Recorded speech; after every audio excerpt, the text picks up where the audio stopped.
તો ચાલો દોસ્તો વાત કરીએ ડિપ્લોમા સિવિલ સેમ 2 ની અંદર આવતા એક મોસ્ટ ઇમ્પોર્ટન્ટ સબ્જેક્ટ કેમેસ્ટ્રીના મોસ્ટ આઈએમપી કન્ટેન્ટની. તમે જ્યારે કેમેસ્ટ્રી સબ્જેક્ટની શરૂઆત કરો છો પ્રિપેરેશન કરવાની, ત્યારે સૌપ્રથમ દોસ્તો અહીંયા તમને જે ચેપ્ટર વાઇઝ આઈએમપી ટોપિકો આપું છું એ ટોપિકો પ્રિપેર કરી દેજો. પેપરમાં દોસ્તો આ ટોપિકોમાંથી જ ન્યુમેરિકલ્સ અથવા તો થિયોરિટિકલ કન્ટેન્ટ તમને જોવા મળવાનું છે. તો લેટ સ્ટાર્ટ કરતે હે શુભ શરૂઆત. તો ચેપ્ટર નંબર 1 થી શરૂઆત કરીએ દોસ્તો. તો અફબાઉ રૂલ મોસ્ટ આઈએમપી છે, ખાસ તૈયાર કરી દેજો. એના પછી તમને વાત કરીએ દોસ્તો તો હર્ટ્ઝ રૂલ્સ ઓફ મલ્ટિપ્લિસિટી દોસ્તો એ પણ મોસ્ટ આઈએમપી ની અંદર મોસ્ટ આઈએમપી નથી, જસ્ટ આઈએમપી છે. તમને અહીંયા બે કેટેગરીની અંદર ક્વેશ્ચનો આપીશ, એક ધી મોસ્ટ આઈએમપી અને એક જસ્ટ આઈએમપી. કેમિકલ બોન્ડ્સ દોસ્તો મોસ્ટ આઈએમપી ટોપિક છે. એની અંદર આપણા બોન્ડ્સના નામ બધા યાદ રાખો. Ionic, covalent, coordinate covalent bond ડિટેલની અંદર તૈયાર કરો. અને હાઇડ્રોજન બોન્ડ તો દોસ્તો ધી મોસ્ટ આઈએમપી છે, એ તૈયાર કર્યા વગર એક્ઝામ આપવા માટે ન જવાય એવું દોસ્તો હાઇડ્રોજન બોન્ડનું આખું કામકાજ છે. એનું સિગ્નિફિકન્સ, ઇમ્પોર્ટન્સ પણ ખાસ તૈયાર કરજો. એના પછી દોસ્તો એફસીસી, બીસીસી અને એચસીપી એ પણ મોસ્ટ આઈએમપીમાં આવશે. ન્યુમેરિકલ્સ તૈયાર કરવાના થાય દોસ્તો તો આની અંદર બે ટાઈપના ન્યુમેરિકલ્સ કરે, એક મોલ ફ્રેક્શન વાળા અને મોલારિટી વાળા, જે હું દોસ્તો તમને લાઈવ ક્લાસીસની અંદર કરાવીશ. પ્લાનિંગ દોસ્તો તમને આપી દીધેલું છે. આપણી પાસે જેટલા દિવસો અવેલેબલ છે એ દિવસોની અંદર ક્યારે કયો સબ્જેક્ટ કયા તારીખે કયા સમયે ઉપાડવો જોઈએ, એમાં કયું ચેપ્ટર કરવું જોઈએ, એનો ડિટેલ વિડીયો આવી ગયો છે. તો ખાસ એ ચેકઆઉટ કરજો અને પ્લાનિંગ પ્રમાણે પ્રિપેરેશન કરજો. ચેપ્ટર 2 ની અંદર ડિગ્રી ઓફ આયોનાઇઝેશન અને factors affecting on degree of ionisation the most IMP છે દોસ્તો, ખાસ તૈયાર કરજો. પીએચની ડેફિનેશન અને એનું ઇમ્પોર્ટન્સ મોસ્ટ આઈએમપી, અને ન્યુમેરિકલ્સ પણ મોસ્ટ આઈએમપી છે. બરાબર, ન્યુમેરિકલ્સનું કામકાજ હું તમને કરાવીશ. ડેફિનેશન ઓફ બફર સોલ્યુશન, ખાલી બફર સોલ્યુશનની ડેફિનેશન જ તૈયાર કરો, બીજું કંઈ જ નહીં. એના પછી construction and working of electrochemical cell the most IMP છે, તૈયાર કર્યા વગર એક્ઝામ દેવા ન જાય એ કેટેગરીનો મોસ્ટ આઈએમપી ટોપિક છે દોસ્તો. પછી સ્ટાન્ડર્ડ હાઇડ્રોજન ઇલેક્ટ્રોડ એ પણ મોસ્ટ આઈએમપીમાં ટિક કરો. Faraday's laws of electrolysis just IMP. Industrial applications of ઇલેક્ટ્રોલિસિસની અંદર ઇલેક્ટ્રોપેટિંગ મોસ્ટ આઈએમપી અને ઇલેક્ટ્રો ટાઈપિંગ જસ્ટ એક વખત વાંચી જાઓ. ઇલેક્ટ્રો રિફાઇનિંગ પણ દોસ્તો એક વખત વાંચી જાઓ. અહીંયા કન્સેપ્ટ બરાબર સમજી લીધો હશે દોસ્તો તમે આનો, તો આ બધી વસ્તુઓ આરામથી તમે લખી શકશો. એટલે આપણે લાઈવ ક્લાસીસની અંદર આ બધી જ વસ્તુ મસ્ત એક્સપ્લેન કરેલી છે. એ સમજીને તમે પ્રિપેરેશન કરશો તો પ્રિપેરેશન કરવાની એક અલગ લિજ્જત આવશે, ભણવાની એક લિજ્જત આવશે દોસ્તો. ચલો ચેપ્ટર 3 ડેફિનેશન કોરોઝનની તૈયાર કરો. પછી ટાઇપ્સ ઓફ કોરોઝનમાં ગેલ્વેનિક કોરોઝન, પિટિંગ કોરોઝન દોસ્તો મોસ્ટ આઈએમપીમાં આવશે. Factor affecting rate of corrosion most આઈએમપીની અંદર. પછી કોરોઝનને પ્રિવેન્શન કરવાની મેથડો છે દોસ્તો, એમાં પ્રોટેક્ટિવ કોટિંગમાં ગેલ્વેનાઇઝિંગ અને ટીનિંગ, એમાં ગેલ્વેનાઇઝિંગ દોસ્તો મોસ્ટ આઈએમપીની અંદર આવશે. આ વસ્તુ આપણે ખાસ ધ્યાનમાં રાખીએ. મોસ્ટ આઈએમપી જે કહું છું ખાસ તૈયાર કરજો, તૈયાર કર્યા વગર ન જવાય. આ દોસ્તો આપણા છે એ લાઈવ ક્લાસીસ જે કંઈ લીધેલા છે એના હવે રેકોર્ડેડ બધા લેક્ચર્સ અવેલેબલ છે, માત્ર 500 રૂપીસની અંદર અવેલેબલ છે. અમૃત ક્લાસીસ એપ્લિકેશન ડાઉનલોડ કરો, એના સ્ટોરમાં જાઓ, લખો સર્ચમાં કેમેસ્ટ્રી અને તમને કોર્સ પ્રાપ્ત થશે. ત્યાં જ ફીસ પે થઈ જશે અને વિડીયો લેક્ચર્સ અને નોટ્સ બંને વસ્તુ તમને ત્યાં જોવા મળશે. નોટ્સમાં છે ને આ બધા જ આઈએમપી ટોપિકોનું કન્ટેન્ટ છે, અને આ બધા આઈએમપી ટોપિકનું કન્ટેન્ટ જે બુકમાં છે ને એમાંથી કટ કરીને મૂકેલું છે.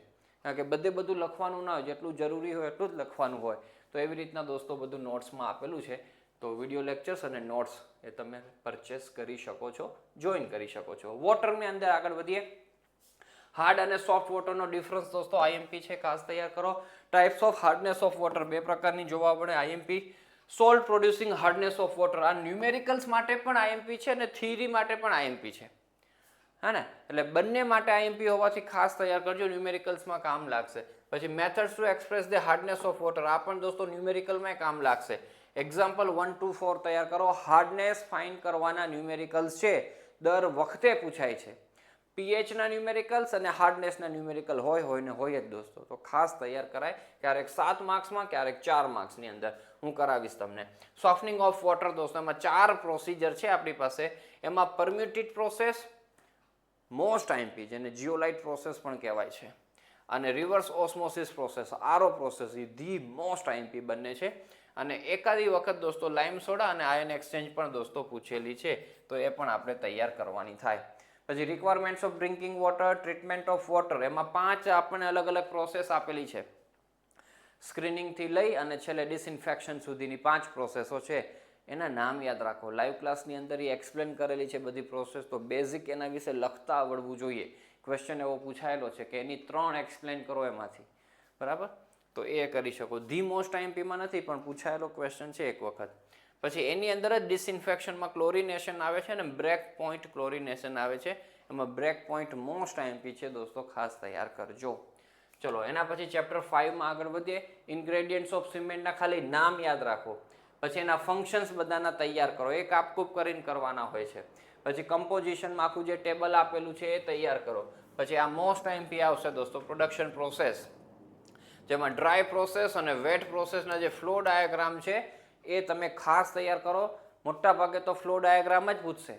ક્યારેક તમને પ્રોસેસ એક્સપ્લેન કરવાની પૂછે તો ફ્લો ડાયાગ્રામની અંદર જે વસ્તુ છે દોસ્તો એમાંથી જ એક્સપ્લેનેશન લખવાનું છે, કોઈ અલગ વસ્તુ ગોખવાની જ નથી. અને રોટરી કિલનની ફિગર એક ધ્યાનમાં રાખી લેવાની સેપરેટ પૂછે તો આટલું કામ દોસ્તો કરો અહીંયાથી. પછી સેટિંગ અને હાર્ડનિંગ ઓફ સિમેન્ટ પણ પૂછેલું છે. ગ્લાસની ડેફિનેશન તૈયાર કરો, એની કેરેક્ટરિસ્ટિક્સ તૈયાર કરો. મેન્યુફેક્ચરિંગ ઓફ ગ્લાસની અંદર ખાલી 4 સ્ટેપ્સના નામ જ તૈયાર કરો, ડિટેલમાં કંઈ જ નહીં દોસ્તો. રિફ્રેક્ટરીઝની ડેફિનેશન, એપ્લિકેશન, એની કેરેક્ટરિસ્ટિક્સ ઓફ ગુડ રિફ્રેક્ટરીઝ અને ક્લાસિફિકેશન ઓફ રિફ્રેક્ટરીઝ, એની ડેફિનેશન અને એપ્લિકેશન દોસ્તો મોસ્ટ આઈએમપીમાં આવશે. ચેપ્ટર નંબર 6ની વાત કરીએ તો પેઇન્ટ્સની definition most IMP, characteristics of good paint એ પણ most IMP. Constituents of paints દોસ્તો ખાલી નામ યાદ રાખો. વાર્નિશમાં ડેફિનેશન, ટાઈપ્સ, એની કેરેક્ટરિસ્ટિક્સ તૈયાર કરો. પછી આ ધી મોસ્ટ આઈએમપી આવશે, difference between paints and varnish. તૈયાર કર્યા વગર એક્ઝામ દેવા ન જવાય દોસ્તો, એવો સરસ ડિફરન્સ છે. પછી ઇન્સ્યુલેટિંગ મટીરિયલ દોસ્તો, એની ડેફિનેશન, એની પ્રોપર્ટી એ પણ ધી મોસ્ટ આઈએમપીમાં આવશે. એના ટાઈપ્સ ઓફ ઇન્સ્યુલેટિંગ મટીરિયલ એ પણ મોસ્ટ આઈએમપી. ગ્લાસ વૂલની ડેફિનેશન, પ્રોપર્ટી અને યુઝીસ એક વખત વાંચી જજો. તો આ દોસ્તો આ ચેપ્ટર થયું તમારું 6. હવે આ લાસ્ટ ચેપ્ટર આવે છે દોસ્તો, એમાં આપણને આ વખતે છે સેમિકન્ડક્ટરનું કામકાજ પણ એડ થયેલું છે, પણ મને નથી લાગતું સેમિકન્ડક્ટરમાંથી કોઈ ક્વેશ્ચનો આવે. આવશે તો ઓરમાં નીકળી જશે. તો આમાં દોસ્તો 12 ક્વેશ્ચનો તૈયાર કરાય, 12 ટોપિકો એમાંથી આવશે. પોલિમરાઇઝેશનની માત્ર ને માત્ર ડેફિનેશન તૈયાર કરો, બીજું કાંઈ જ નહીં. કેટલું બધું કન્ટેન્ટ આપેલું હોય છે આમાં. ક્લાસિફિકેશન ઓફ પોલિમર, ઘણી બધી રીતના ક્લાસિફિકેશન થાય છે, પણ આપણે એક જ રીતનું તૈયાર કરો બેઝડ ઓન સ્ટ્રક્ચર. તન વખત પૂછાઈ ગયેલું છે, બરાબર, એટલે એ ખાસ તૈયાર કરાય. આ ડિફરન્સ મોસ્ટ આઈએમપી છે, થર્મોપ્લાસ્ટિક, થર્મોસેટિક. પછી દોસ્તો આ બીજો ડિફરન્સ, પોલિમરાઇઝેશનમાં એડિશન પોલિમરાઇઝેશન અને કન્ડેન્સેશન પોલિમરાઇઝેશન, એ ડિફરન્સ પણ તૈયાર કરો. પછી પ્રોપર્ટીઝ એન્ડ યુઝિસ ઓફ થર્મોપ્લાસ્ટિક્સમાં ઘણા બધા આપેલા છે, એમાં પીવીસી અને ઓર્લોન બે જ તૈયાર કરો, વાત થાય પૂરી. એમાં પીવીસી ધી મોસ્ટ આઈએમપી છે. પછી એવી જ રીતના થર્મોસેટિંગની અંદર એક જ તૈયાર કરો, બેકેલાઇટ. ડેફિનેશન ઓફ ઇલાસ્ટોમર તૈયાર કરો. નેચરલ રબર, એની ડેફિનેશન, પ્રોપર્ટીઝ તૈયાર કરો. નેચરલ અને સિન્થેટિક રબરનો ડિફરન્સ તૈયાર કરો. અને વલ્કેનાઇઝેશન તૈયાર કર્યા વગર તો એક્ઝામ દેવા જવાય જ નહીં દોસ્તો, એવો આઈએમપી ટોપિક છે. પછી સિન્થેટિક રબર્સની અંદર ઘણા ટાઈપ્સ, આ 3 જ આપેલા છે, બુના-એસ, બુના-એન અને નિયોપ્રિન. 3 પૂછાતા હોય છે દોસ્તો ક્યારેક ને ક્યારેક, તો કરી શકો તમે. અને બાયોડિગ્રેડેબલ પોલિમર. હવે આમાંથી ઘણાને હું ધી મોસ્ટ આઈએમપી કહું છું, તો ઘણાને એવું થતું હોય છે કે નથી સાહેબ, નહીં પહોંચી વળી અમે આ ચેપ્ટરમાં. તો તમને એવું લાગતું હોય તો હું જે ટોપિકો કહું ને એ તો કરી જ જજો દોસ્તો. એક તો પીવીસી કરી જજો, પછી થર્મોસેટિંગ, થર્મોપ્લાસ્ટિક કરી જજો દોસ્તો, બેઝડ ઓન સ્ટ્રક્ચરવાળું કરી જજો, રાઉન્ડ કરી દઉં, બરાબર, એટલે તમને ખબર પડે દોસ્તો. આટલું કરી જવાનું છે અને કા કરી જજો.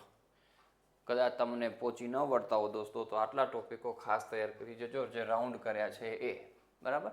બાકી જો બધા કરી જશો તો બેસ્ટ છે દોસ્તો, બેસ્ટ પ્રિપેરેશન થાય. તો આવી રીતના દોસ્તો આ કેમિસ્ટ્રીના આઈએમપી છે, ખાસ તૈયાર કરજો, પ્લાનિંગ સાથે પ્રિપેરેશન કરજો તો ખૂબ સારું પરફોર્મન્સ તમે આપી શકશો. અને લાઈવ ક્લાસીસની અંદર દોસ્તો આપણે મળીશું, તો એનું ટાઈમ ટેબલ ને હું બધું તમારી સાથે શેર કરીશ. એટલે ચેનલ સબસ્ક્રાઈબ ન કરી હોય તો સબસ્ક્રાઈબ કરી નાખજો, જેથી આપણે કોન્ટેક્ટમાં રહીએ. All the best for your examination and thank you so much for watching this video. Thank you so much.